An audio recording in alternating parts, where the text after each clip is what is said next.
and welcome to the Moonshots podcast. It's episode 187. I'm your co-host, Mike Parsons, and as always, I'm joined by the man with a plan, Mr. Mark Pearson Freeland. Good morning, Mark. Hey, good morning, Mike. I mean, this is both a good but also bittersweet episode today as we bring a brand new author into the Moonshots library, but at the same time, we end our current series on productivity.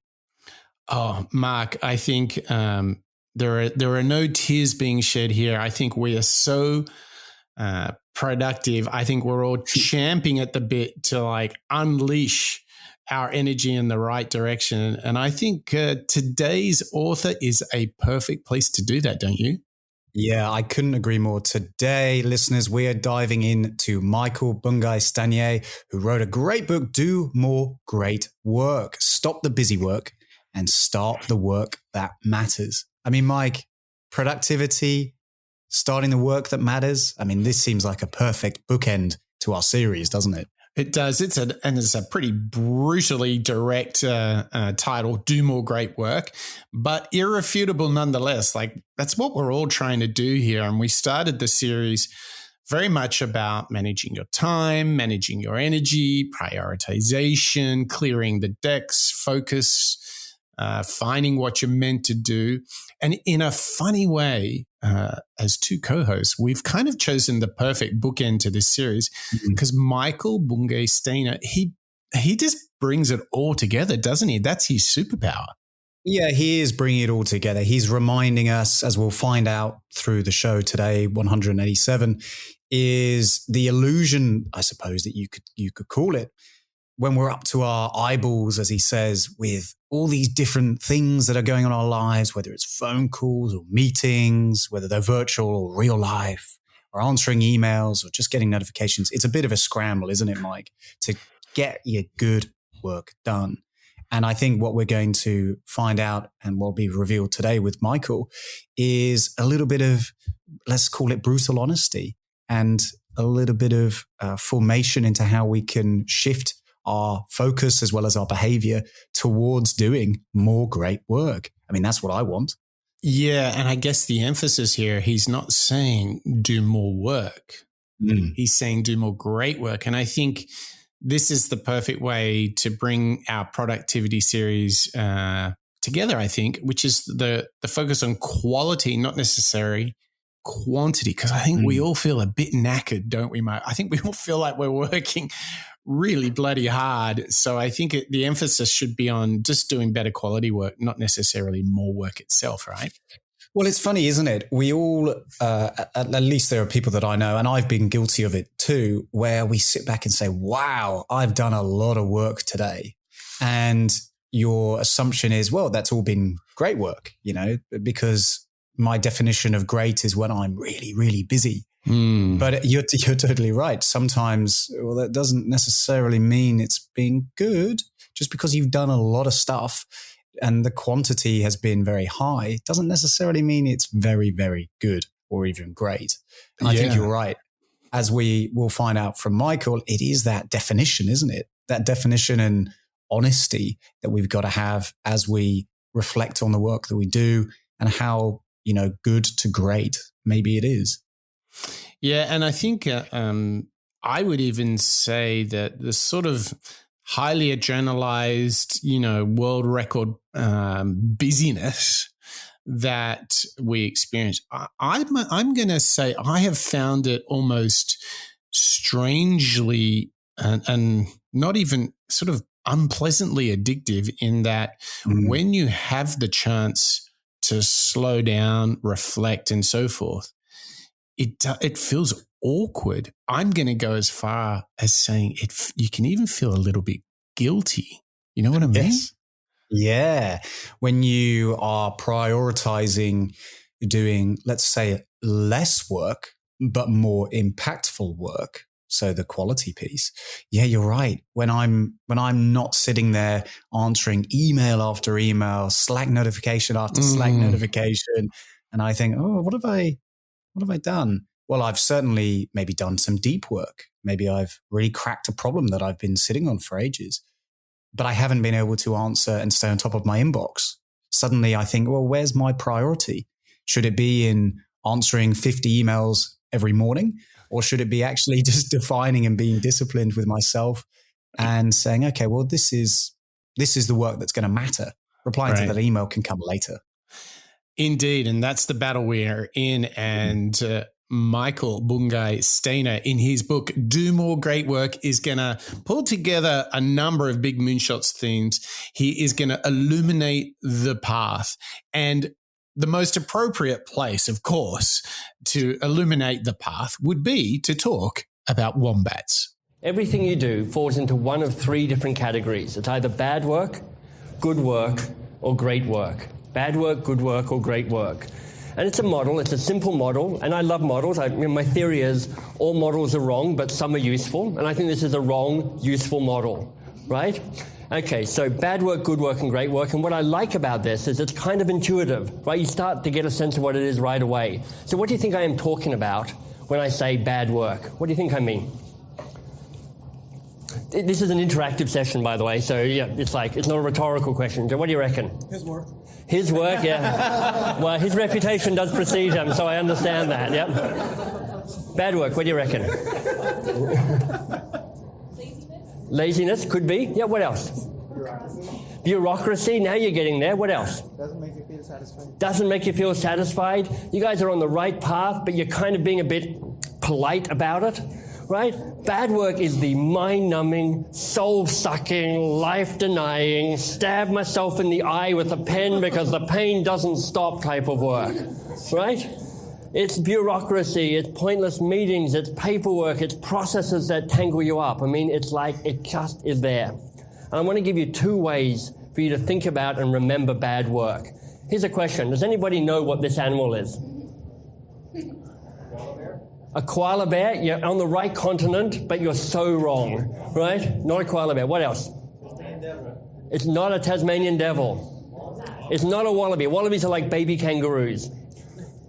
It's a wombat, right? It's a wombat. And there's a reason I am showing you a wombat, okay? Apart from going, come on, people, why haven't you been to Australia and actually met a wombat? They're kind of cute. They're like small, hairy hippopotamuses, kind of, I guess. A wombat stands for a waste of money, bandwidth, and time. And I think that's actually a pretty good definition of what bad work is. Waste of money, bandwidth, and time. I'll give you another way of remembering bad work. In the UK, there's a company called Richer Sounds. Very successful. They've been in the Guinness Book of World Records for years for having really high retail sales per square foot, so they know what they're doing. And they have something at Richer Sounds called the Cut the Crap Committee. And the job of the Cut the Crap Committee is basically to go hunting wombats. It basically says, look, in a complex organization where we try and set up rules and structures so that we stay focused on what we're trying to do, bad work just inevitably happens. It grows like weeds through the sidewalk.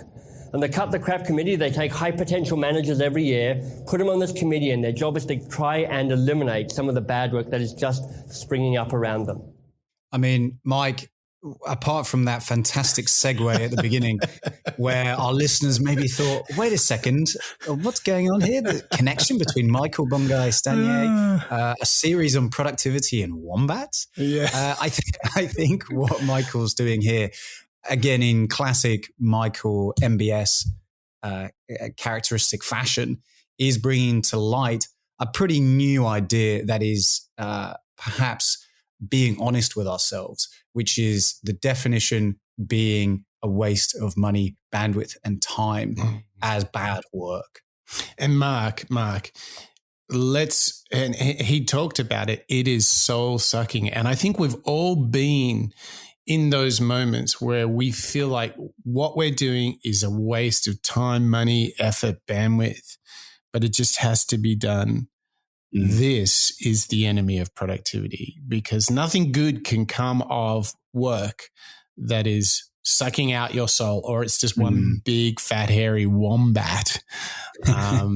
You gotta call that stuff out. If you've got too much of that in your day, like I think, Mark, like the alert, the siren that is sounding here is if you're experiencing that on a daily or weekly basis, then you have to ask yourself, what can I change so I can do more great work? Because that soul-sucking work, that is like bad stuff. That's like smoking cigarettes. That's just like cancerous. It's not going to lead to you to a good place, is it? Yeah, and I think that's something that we all forget about. If you're doing bad work that is not rewarding, or it challenges maybe your values that maybe you've identified through journaling and so on, or whether it's just something that you find a bit dull, it is pretty demotivating, isn't it? And I think the knock-on effect from, let's say, doing bad work, the soul-sucking work, is you are not the best version of yourself. Maybe you are cutting corners. Maybe you are taking it out on your colleagues. Maybe you're being a bad team player or a bad leader. Or there's a lot of areas that I think just the simple act of doing bad work, that soul-sucking work that it impacts upon, is something that maybe we don't appreciate until it's too late. Why did my business fail? Well, I got stuck in doing the bad work, soul-sucking work, as opposed to the reason maybe why I started the business, which is adventure, entrepreneurialism, innovation in the space. I think you don't necessarily realize it's bad work. And I think this is what Michael's calling out to us. You don't recognize the bad work has got in the way of you doing your great work until maybe it's too late. And instead, if you are more proactive about it, you can identify it sooner. Yeah. So this is obviously this kind of work. We're calling it out because I think, there's nothing wrong with having work that is hard. And maybe on the occasion, you say dull work, Mark. I think, the reality is there's some dull work every now and then. I think what we're doing here is like, if it's happening a lot with frequency and regularity, you have to ask yourself, if you're getting into a place where this is a complete waste of time, money, bandwidth, that's next level after dull. That's just like damn bad stuff. So get yourself out of that. That's the call to action from Bungay Stanier here. And, his book, Do More Work, is a call to arms. And coming up on the show, we've got like a whole, just a really wonderful collection of advice, tips, frameworks, and ideas on how you can do more great work. But Mark, there are people doing great work right here, right now, and there's 47 of them, isn't it? Oh my goodness, Mike. It's amazing how many members have joined us since even our last show. I mean, there's some great people out there, aren't there, Mike? So as tradition now dictates, we shall do our roll call. Now, unfortunately, Mike, we're going to have to start extending this show as the list of members gets longer and longer. I don't think we can keep it all within an hour. But here we go. Patreon members, roll call, please, to Bob and Niles, John and Terry, Niall and Marjolaine, Ken Dietmar, Tom, Marjan, Connor and Rodrigo, Yasmin, Lisa, Sid and Mr. Bonjour. Maria, Paul, Berg and Kalman, David, Joe, Crystal and Evo, Christian, Hurricane Brain, Samuela, Kelly, Barbara, Bob, Andre, Matthew, Eric, Abby, Jose, Joshua, Chris, Kobe and Damien, and our brand new Patreon members, Deborah, Gavin, Lasse, Tracy, Steve, Craig, Lauren, and Xavier. Whew. Mike, I'm feeling a little bit lightheaded there. Special thanks goes out to Steve, who sent us a lovely note as well. We really appreciate that, Steve. Also want to give out some props to Barbara, Crystal, Christian, and Samuela, who all gave us feedback on our merch designs. We should be careful, Mark, about what we threaten to do on this show, because we did say if we got 50 members, we would launch our merch line. And, our listeners have heard the call. They've signed up. They've become members, and we're only 3 people away. So we shared the designs, which you can just check out on our social or go to our members page. And Mark, I believe that we will cross the magic 50 line in the coming period. So I think we're looking at next month of July. In fact, this show will be live in July. So, yeah, in July, I think we can tease that we will have our official merch launch, and they are looking mighty fine, the tees. I wonder if we should do some other things, Mark, maybe some posters or stuff, because I think, we got some really great feedback on the design. So what do you think, Mark? Should we maybe do a poster or two? I think a poster would suit some of those designs, but I've got to be honest. I think we should open it up to our members and our listeners. Oh, yeah. What do you guys think?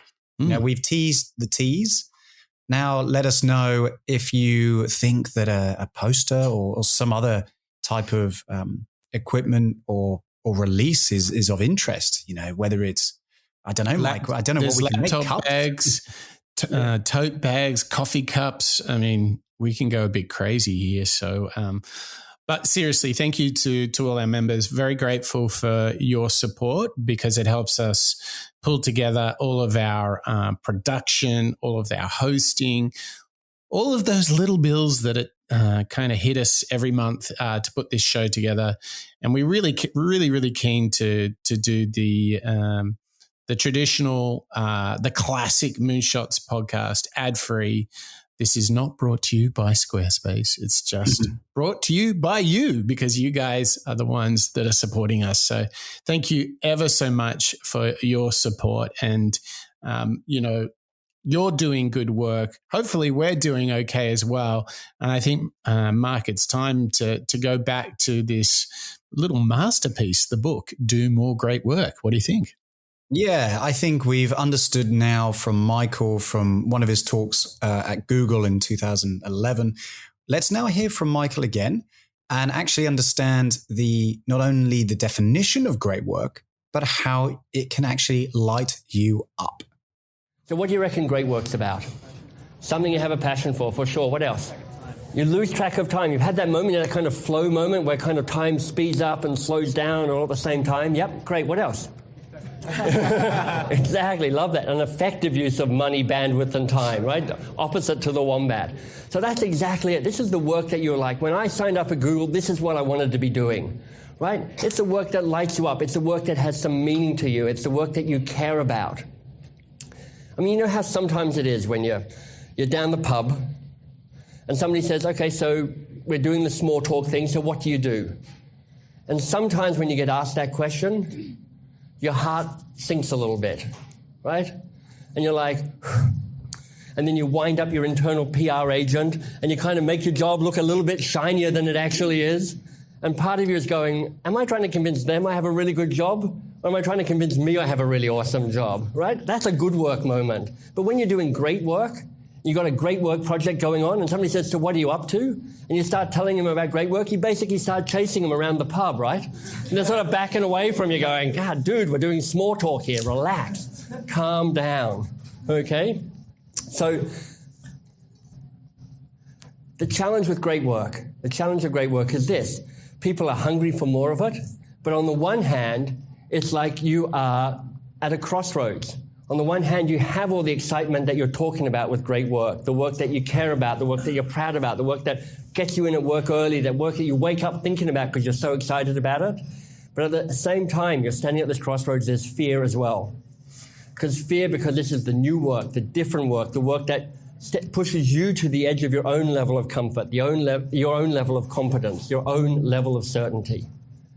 So we have this challenge with great work. On the one hand, we want more of it because it's the work that has meaning, it's the work that has impact. On the other hand, we have this attraction and comfort with good work. Good work is like this sort of black hole that keeps pulling us back in, keeping us safe because it's comfortable and it's familiar and it keeps us busy and it makes us sense that we know what we're doing. Good is the enemy of great, Mark. Oh my gosh. And how much have we discovered doing this show together that you got to learn to get a bit uncomfortable, to get comfortable being uncomfortable. Everywhere we go, Mark, we hear this story time and time again. Life is hard.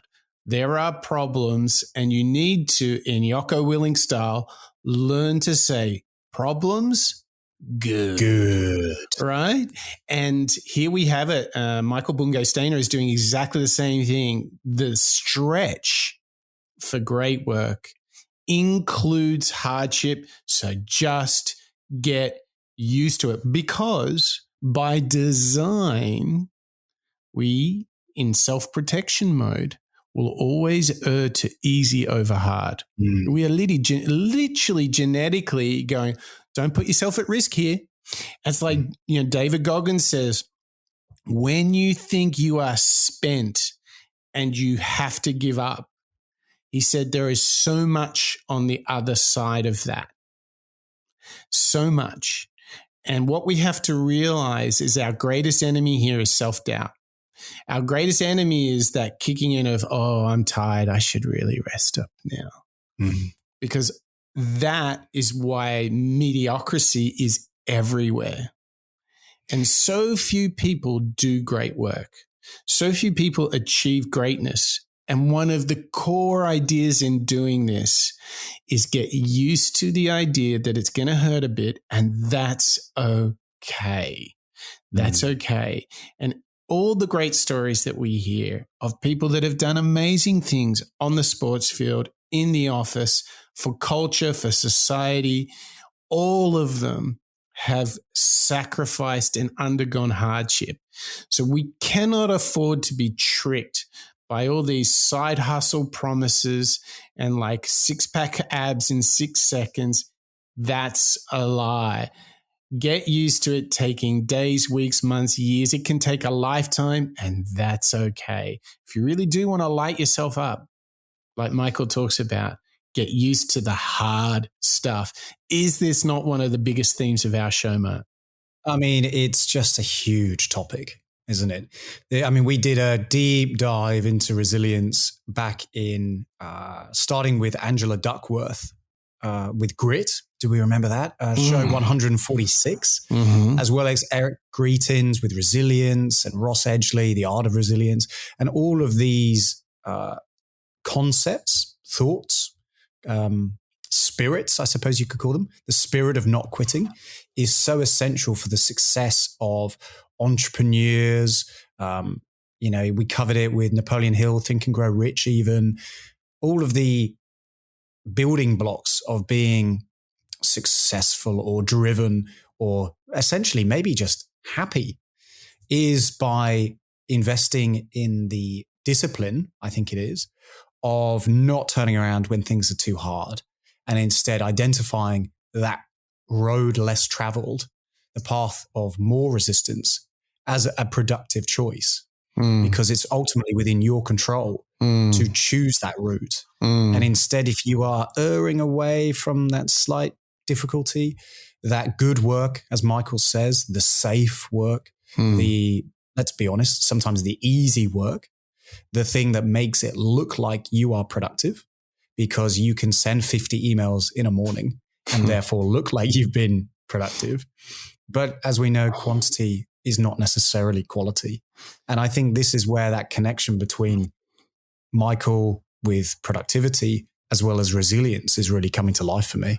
Yes. And you mentioned Angela Duckworth. Just to bring this point home, she led a team that studied 11,258 cadets at West Point, the toughest, the hardest military academy, at least in the US. And she statistically, quantitatively found that grit and determination were the most predominant factors of success, not brains, not brawn, not potential, hard work, resilience, staying the course, getting used to being in an uncomfortable place. And this is exactly what Michael is bringing together for us. Put your energy on things that matter. Find those things that you're meant to do so you can do more great work, and know that you're actually doing well when it starts to hurt a little bit, when it's like a little rough around the edges. If it was also easy and pain-free, then everybody would be doing it and we wouldn't need this book, right? Yeah, yeah. Oh, well, I think, again, to make a connection to one of our Moonshot favorites, Mike, Ryan Holiday, and the book he did on courage. He really spoke to us around thinking of yourself as a product. Think that you are the product. and therefore you need to work on yourself. This idea of habits, practical tactics, as well as more mental models and frameworks in order to choose to work hard and to take on challenges when they appear is right in this space, isn't it? It's again calling out that great work is sometimes that part that's a little bit harder. We might need a little bit more stoicism or personal reassurance in our own heads before taking on that challenge. But it's still so important that, again, has existed for thousands of years to look towards something that, maybe you need a little bit more courage to actually go and achieve.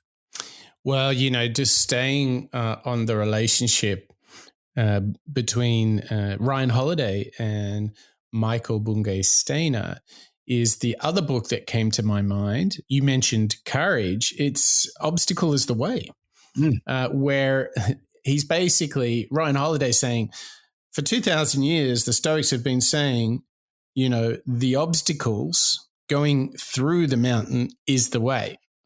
And this great wisdom is coming back in a very modern way for us right here, right now.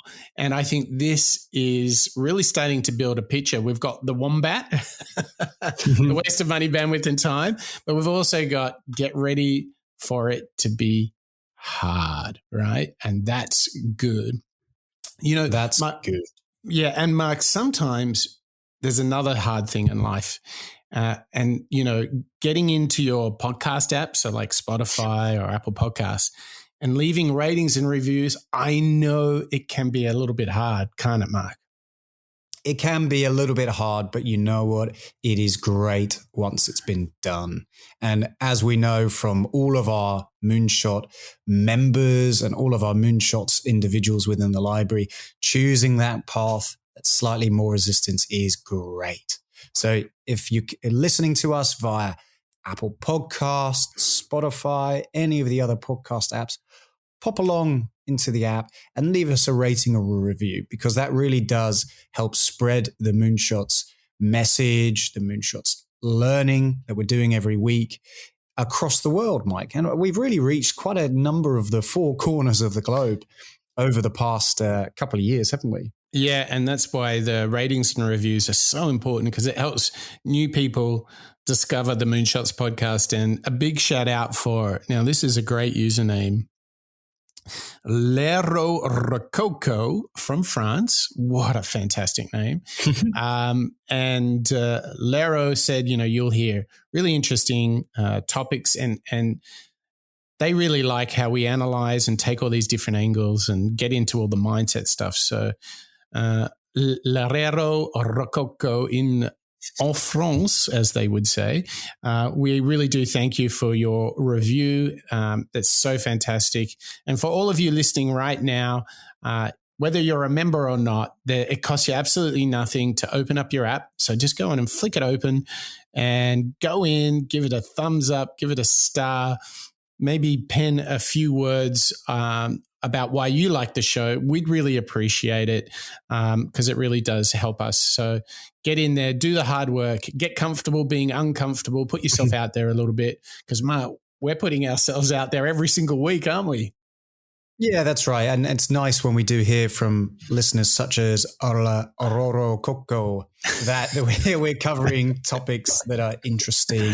And we really do try hard when we're breaking down the areas, the topics, the books, the authors, and the frameworks that we cover on the show. We do our hardest to make them valuable listens. So it's great to hear from listeners when you are reflecting on the things that we do cover and you're getting value from them. So thank you very much for everybody, including La Roro Coco. There you go, Mike. I've said it enough times now. I can roll us off the tongue. Thank you very much for leaving us reviews. I think our French listeners are having conniptions right now at our inability to say name, but there you go. But what those Frenchies are going to love is getting into habits, because we know that's a big part of the Moonshots model. We know that's what you guys love. We've done shows on people like Charles Duhigg, and Michael actually discusses his work in one of our other favorites, that of BJ Fogg. Now, you can't move these days without somebody giving you advice. 7 steps to do this or 5 Watsits to do that. But actually doing something with all that advice is pretty tricky. I know you've found that. And in fact, we're laboring under old stories about how best to build new habits. Here are the 2 I think are most pernicious. The first is, if you just do something for 21 days in a row, that's it, you're set. Or maybe this one, if you just clench your teeth and maybe your hands and maybe your buttocks really tightly and you try really, really, really, really hard this time, it'll all be okay. And of course, neither of those work. So here's what I want to share with you, some 21st century science about building new habits. And here's where I'm going to start. We're half zombie. Research shows that we're operating in habit mode at least 45% of the time. That means we're on automatic. Let me explain how that happens. Imagine your brain is an egg. The yolk, you can see it there, is the conscious mind. It's brilliant. Language and creativity and strategy, they all live there. But it's got limited capacity, gets tired really quickly. Meantime, all around it is the egg white. That's your unconscious mind. And it's this that runs most of your behavior, most of our behavior. So you've got to be smart to outsmart your own brain. You have to consciously manage your unconscious patterns. Here are 2 of the best tactics I know to do just that. And the first one comes from Charles Duhigg. He wrote the book, The Power of Habit. And he says this: rather than focusing only on the new behavior, become aware of the trigger that sets off the old behavior. Let me make this real for you. You behave like a monkey, but you want to act like a beaver. You've heard nothing but good things about Canadians, and who wouldn't want teeth that never stop growing? Just think of the money you're going to save on those dentistry bills. But even with the best of intentions, you keep defaulting to monkey behavior. And that's because you keep getting triggered by monkey context. People come up to you and go, hey, do you want to try a banana? Before you know it, your unconscious patterns kick in and you've gone ape again. It's all connected. So this is the takeaway from Duhigg. When you become conscious of what triggers your old behavior, you can become mindful about replacing it with the new habit you really want. The second insight comes from B.J. Fogg. He created Tiny Habits. He's an academic. And he says this: define your new habit so that it takes 60 seconds or less to complete. In other words, make it simple and clear and absurdly easy to actually do. His favorite example is this. He says after he brushes his teeth, his new habit is to floss 1 tooth. Now, of course, once he gets started, he normally finishes the job. And in fact, the way I try and tackle this is, my habit is I want to sit on my meditation cushion for 1 minute a day. And I have to tell you, I found that far more successful and far less daunting than my first attempt at that habit, which is I'm going to meditate for 20 minutes every day. So there we go, 2 strategies to start building rock-solid habits. First, from Duhigg, figure your trigger. Second, from Fogg, define a 60-second habit. I mean, Mike, I think this is where Michael Bungay Stanier really comes into his own. He's breaking things down in such clear fashion that it's clear to me how I can try and change, how I can be a little bit more focused in my day when it comes to doing great work. Yeah. And how did you process that, the whole monkey brain battle that was going on? How did you relate to that? Well, look, we've spoken about monkey mind before, yes, haven't we? When your primal instinct, again, for me, it goes back to the idea of path of least resistance. You want to find the easy route out. The behavior of fight or flight can come in when something looks a little bit hard, a little bit too tricky. No, I want to protect myself. And that's okay. That's very almost monkey mind-esque, isn't it? But also the idea of getting distracted the whole time, getting maybe brought into things that seem productive just to get them off the list. Again, I would say is kind of monkey mind. So for me, what I think Michael or MBS is really calling out here is, and he's inviting us to do it, is to take ownership of that mind, recognize it, see when you might be falling into that pattern, see when you might be perhaps stepping back into an old way of thinking or behaving, and suddenly you're repeating the same pattern that maybe you've had before, that monkey mind pattern. If you can recognize what perhaps has sparked that behavior, maybe it's an email, maybe it's a conversation, maybe you didn't sleep right, whatever it might be, maybe you're hungover. If you can recognize that trigger, you can then say, okay, well, I just need to be a little bit more disciplined with myself today. Maybe my monkey mind is going to start coming up to me. I need to make sure that I don't fall into the trap as I've done before. Instead, let me work on replacing that behavior, that mindset, that framework with something, a little bit more productive. What are you taking away from those breakdowns of Duhigg and Fogg that Michael did? Well, I did like sort of a slightly different angle. I mean, this was the idea of starting small. You'll remember that when we did the Tim Ferriss show, that's another big thing he talks about. Like, we're often burdening ourselves with massive expectation. And so when you start something new, and let's say you start running and you're like, I'm going to do a marathon in a month, right? That's ridiculous. That is a path to disappointment. But maybe you start your running by saying, I'll walk each day. And then one day a week, I'll do a 3K run. And then the following week, maybe just increase it a little bit more. I think the point here is, if you want to start doing great work, don't make your initial objectives too big. Actually, it's almost that slight little nudge, 1 degree to the left or to the right, starts you on a process. And then you're over delivering against expectations. Like, you want to floss your teeth, you want to meditate, whatever it is, just start small and then feel the good vibes of having over delivered, rather than the burden of, I've set out to climb a massive mountain here. I've got very little time. And then, you know what? We abandon because it's just unrealistic, right? I mean, that's really the takeaway that I have from that great breakdown by Michael into BJ Fogg, as well as the Habits series that we've done, Mike. Yes. If you take on a habit that is maybe too far out of your reach, like you say, the running a marathon, I think that is going to be very disappointing. And I think that would fall into Michael's definition of bad work. Yeah. The waste of money, bandwidth, and time, because you're not necessarily giving it your all. It's important to note, we're not saying don't have a big vision, don't have a big, hairy, audacious goal, but how you frame that in your goals for the week or for the day, start incredibly small. Start incredibly small. And then it's easy to outperform, right? Beat expectations. How good is that? Well, yeah, I think that's actually quite a good call out. If you set a small 1 minute a day on your meditation cushion, or as we've spoken about before with journaling, write 1 word a day. There you go.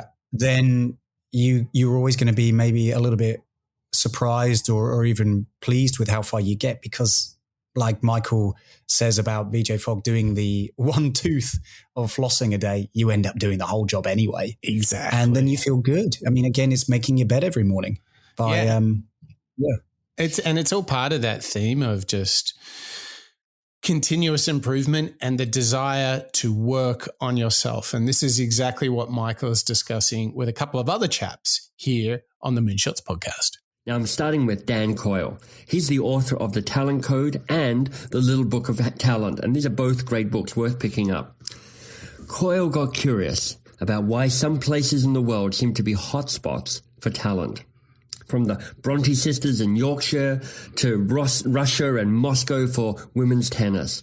From the Z Boys in California and their skateboarding, they'd probably be called the Z Boys if they were in Canada, to soccer players in Brazil. Now, Coyle figured out that one of the secrets to building talent is deep practice. And he says that 1 minute of deep practice is in effect more useful than just 10 minutes of regular practice. I reckon also, to use a metaphor here, that's why espresso will always trump a regular cup of coffee. That said, I am a bit of a coffee snob. So we've got deep practice. It's focused, it's intense, and when you're in deep practice, you're wrapping myelin around your neural pathways. Myelin works like insulating tape. So these neural pathways are deeper, and they're sharper, and they're faster, and they're more effective. You work better when you've got more myelin.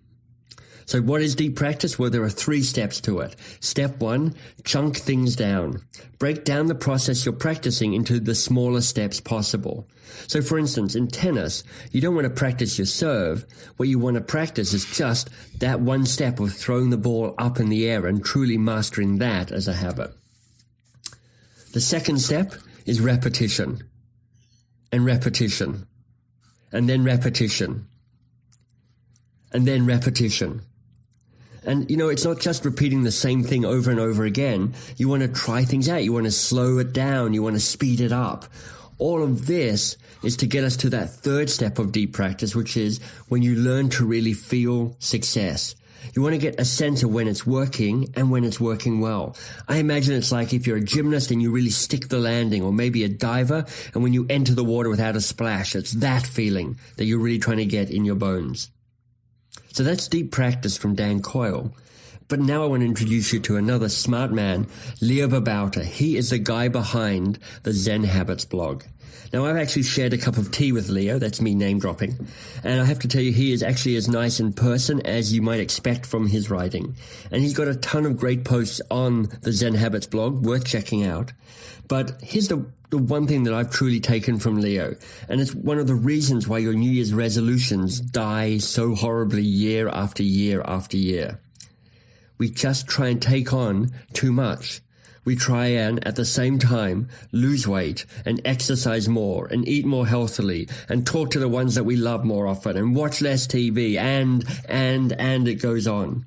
This is, in fact, why January 21st is considered the most depressing day of the year. Not only do you get the credit card bill of December's excess, but that's when you finally give up on all these resolutions yet again. So Leo's thing, one thing at a time. Focus your time and energy and effort on one thing. Imagine your new habit as a delicate seedling. You want to plant it. You want to embed it. You want to water it. You want to care for it. You want to watch and see it grow and grow strong. Give it a chance to truly take root by giving it your attention. Mike, these are great little tips, aren't they? They feel to me achievable. I think that's, again, the strength of Michael here. He's breaking down these big frameworks, big thoughts, big habits, big tips into ways that I feel are quite comprehensible and actionable. And I think that's really the whole point, isn't it? It's breaking down into into small steps, one thing at a time, as we were just hearing, and then making them into a daily habit. What are you taking from him there? So it reminds me so much of James Clear, Atomic Habits, that habits are not like a program for a short period of time. They really are a lifestyle, aren't they? It's a total lifestyle. You have to stick with it. You have to reflect on it. You have to, again, take ownership of it, right? Exactly. And be prepared to just grind it out. Something that has come up a lot is this idea of compound interest, that it's repeating the same stuff day after day, getting 1% better every day. And it might feel small in the moment, but it'll only be upon reflection you go, damn, wow, I kind of mastered that, or that's kind of going really well now. And I only just started this like 6 months ago or 12 months ago. I think we can be a victim not only of self-doubt, but unrealistic expectations is on the other side of that, right? That we all think snap of a finger and it's done, right? Well, I think what was really interesting about, I believe it was Mark Manson with The Subtle Art of Not Giving Out, which was his idea. And I think it's spot on with exactly what you were just building there, Mike. Through those small steps, through practice, through hard work, is the pathway to talent, to success. It is not necessarily something where you wake up one day and you can sing like, I don't know, a very good singer, Andrew Bocelli.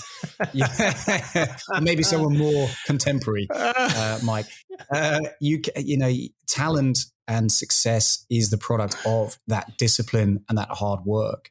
When you've got somebody like any of the individuals we cover on the Moonshot show, what we're learning from them is things don't just get handed to you. Joe Rogan was saying it as well. Through, again, it's going back to the idea of resilience, isn't it? Through the idea of working hard, you get your values, you figure out your behavior, your framework to success, but also you go that level deeper and you start to become more talented because you've put in that practice and hard work. And I think that's really specifically what we're hearing from Michael with regards to Dan Cole, putting in the practice and the hard work. But I think it's true across any of the productivity series as well. Putting in the time, putting in the hard work is that secret to getting success. What do you think? I think that if you're listening to this show, Mark, I think you want to be better. And I think the greatest deconstruction we can do for our listeners right now, based on the work of Michael Bungay Stanier, is really find the work you're meant to do. Make sure you're ready for some hard times in realizing your dreams and ambitions. And the single best manifestation is your habit system, right? What stuff are you doing every single day to make yourself better? Is it getting to bed early? Is it your diet? Is it exercise, sleep, meditation, reflection? Whatever it is, time blocking, managing yourself, managing your calendar, reflecting on what's working, asking for feedback, whatever it is, work on yourself and do that through your habits. I think the habit is the greatest vehicle that we have because as we learned from Michael Bungay Stanier, which I think is really amazing, is that almost half of what we do is done subconsciously and habits are subconscious coming to life, right? Yeah, I think you're totally right. Well, if you can develop those habits into behaviors and practice, it does become subconscious, doesn't it? I mean, again, with Robert Sharma and the 5 a.m. club, even though you might not need to wake up at 5 every day, if you start to put in that practice, that habit, it becomes that little bit easier, doesn't it? Again, going back to your example with the marathon, you're not going to wake up one day and go out and do it. Instead, it's going to be small, steady increments that then ladder up to a huge benefit at the end, which is maybe completing that marathon or going out and doing something that you never thought possible.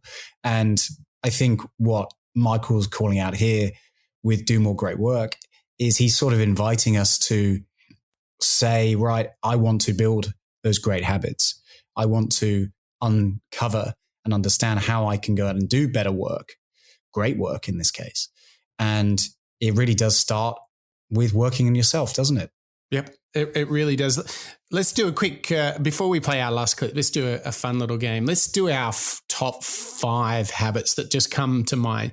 So Mark, hit me with your first one. If you had to say, I want you to imagine that you're sitting with a bunch of high school students and they say, Mark, what are the top 5 things, top 5 habits that have led to your success? You would say, drum roll, number 1. Exercise every day. I love it. Concur. Ding. Next one, number 2. I would say reflect on yourself. Every day. Journal every day. Journal every day. Number 2. Very good. Ding. I would say stretch and roll. Ooh. Something that again brings to life your body. Oh, I like that one. That's good. Number 3. Ding. Number 4, I would say do something each day that scares you or something that you don't really enjoy. Whether it's a cold shower or maybe it's being exposed to a new idea. Maybe it's looking at something else in order to help you learn something. That's a good that's a good one for number 4. Ding. And then I think number 5, Mike, is do something that makes you happy each day. Hey. It could be seeing a beautiful view, or having a great cup of coffee, or picking up the phone and having a conversation with somebody that you get inspired by. That I think would be my 5. Oh, that's good. That's good. I like that. I did use my Todoist app to look at my daily habits. So. Oh yeah, I've got mine in here as well. What are my dailies? Okay, so I'm going to try and pick some that are a bit different to yours, right? Yeah. I'm going to go a little bit on a different tangent here. Okay, so I mean, I do most. I think maybe even all of the things that you said, or I try to at least. I think I'm going to start with listening to a new song every single day. I just want to hear something that I've not heard before to expand my mind, right? I like that. I really, really like that. So that's one from me. We talked a lot about you mentioned there stretching and journaling. Something that's has a benefit on both of those sides is breathing exercise. I love the 4-7-8 breathing exercise. Just breathe in for 4, hold for 7, out for 8. Very good at just getting you present. Obviously, meditation. It doesn't come easily to me, Mark. No. Monkey mind is running around like crazy. But I love a good meditation. Another habit is listen to understand, ask questions before giving answers. Oh, I like that. That's a good one. Yeah. And last one, which I find very powerful, is to start every single day as if it's a brand new life. Oh, that's an interesting one. Right. You know how golfers, they have a bad hole and then they kind of fall apart? Yeah. Right? I think we do that in life. We have one bad day. I totally agree. Yeah. Right? Yeah. And we just fall apart. Well, imagine if you could develop a practice of saying, today is brand new. I don't care how good or bad yesterday was. Today's just brand new. I'm going to make the most of it. I think I like that one too. That's a nice That's habit. Nice. Yeah. That's what I try to do. That's a nice one. I like that build. Yeah. That's good. Yeah. Well, look, I think a nice build would be not only hearing from Michael Bungay Stanier, but also one of our favorite YouTube channels, which is Brian from Optimize. And here we're very lucky. We have both of them talking about the magical 3. Tell me how you define courage and why you think it's such an important part of this process of discovering our great work. Yeah, these are great questions, Brian. Thank you. So I say to do great work, you need 3 component parts, 3 characteristics. You need focus, which we've talked about, focus on who I am and focus on where are the opportunities. We need courage and we need resilience. Focus, courage, and resilience. Focus is that seeking to understand what your great work is and where the opportunities might be. Courage is the willingness to take the first step and then the next step and then the next step on that, because starting to do great work starts to challenge your regular life, your regular sense of yourself, your regular relationships with other people. Starting to do great work will inevitably, along with all the good times, those moments of being in flow and feeling like you're really committed to something brilliant, it will also create resistance and disappointment in other people. Mm-hmm. And when I go like this, you can tell when you're doing good work because everybody's happy. If you're doing great work, somewhere, someone is a little disappointed, a little pissed, a little upset, a little let down. Mm-hmm. Because what you've done is you've said, I'm saying yes to this. And if I'm truly saying yes to this, if it's a strong yes, I must say no to this. And so many of us kind of hedge our bets. It's like, I'm going to say yes to this kind of, so I can kind of keep saying yes to as many other things as possible because I don't really want to let anybody down. Mm-hmm. Part of this is like, damn it, I'm just going to say yes to this. I'm going to have the courage to understand the implications of that. Mm-hmm. And say no, as a byproduct, have the courage and audacity to say no because I have that deeper yes planted. Exactly. Yeah, exactly right. And that takes a certain amount of bravery. Yep. People have heard me talk about my mastermind group. And in fact, I've got two, one here in Toronto and one that meets in a different way scattered around the West Coast. And quite frankly, one of the key components for all of us in these mastermind groups is less focus, because we most of really got a sense of what we're working on and what's important, but it's courage and resilience. Courage to be bold about taking the step. Resilience, because we all get to those points where we're like, I give up. Yep. It's too hard. Yep. I'm gonna lie down and have a little sleep now because this is right. And there's that willingness to go, I'm not going to be broken by this. I'm going to bend and I'm going to bounce back and I'm going to go, I can keep going. But one of the ways you keep going, one of the ways you build resilience is through your relationships, I think. You talk about your relationships a lot and the importance of your wife and now your child in your life. And I think one of the things that builds resilience is having those nourishing relationships. And I could say the same about my wife. She is part of the reason I keep going is that, she hugs me when I need to be hugged and she kicks my ass when I need to be kicked. It's all good.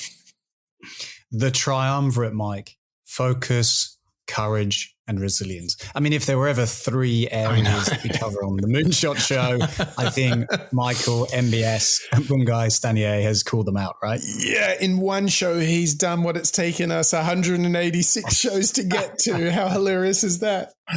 But I think he's right, and again, it comes down to the lessons we have learned on habits, first of all, as well as the areas that we've really uncovered within the rest of the series on productivity.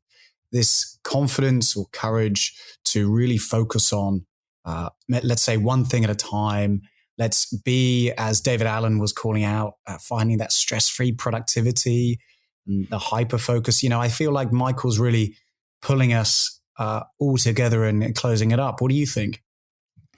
I couldn't have wrapped up the show better. I couldn't have wrapped up what we're all about better. I think it's so wonderful that we've had the chance not only to understand what we should do, but what we shouldn't do. I mean, it's really a special piece of work. And I'm keen to know, Mark, if there was one thing that you're going to work on having listened to Michael Bungay Stanier today, what would it be?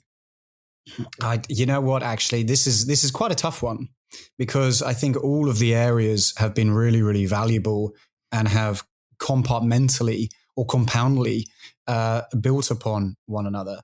But I do like the WOMBAT. I think the acronym of waste of money, bandwidth, and time, that's fun. I think that's a nice build. What about you? Which one's standing out? I'm totally with you, Mark. I mean, as I'm an Australian and you're a Brit living in Australia, I feel that we can only hold on to one of our national treasures, which is the WOMBAT. And for our listeners, I'm sorry this is not a video podcast, because we'd be able to show you what a WOMBAT looks like, but they're pretty cuddly old things and very unique to Australia. Well, Mark, thank you ever so much for helping me decode somebody who has really encapsulated the spirit of the Moonshots podcast. And thank you to you, our listeners. This was show 187, where we heard so much good stuff from Michael Bungay Stanier and his tome, Do More Great Work. And it started indeed with Australian animals, the wombat, waste of time, money, and bandwidth. If you're on that path, you're on the wrong path. We need to be going on the right path where you light up. And that means get ready for the hard stuff and define your habits. Work on yourself, take small steps, repeat them, and really acknowledge and capture when it's working and what's working. Do this and you'll be ready to embody 3 great characteristics, 3 things that will help you be the best version of yourself. Focus, courage, and resilience. This is what we're all about here on the Moonshots podcast. We love learning out loud together with you, our listeners, and our members. We are so grateful for you joining us on this journey to be the very best version of yourself. Okay, that's it. That's a wrap.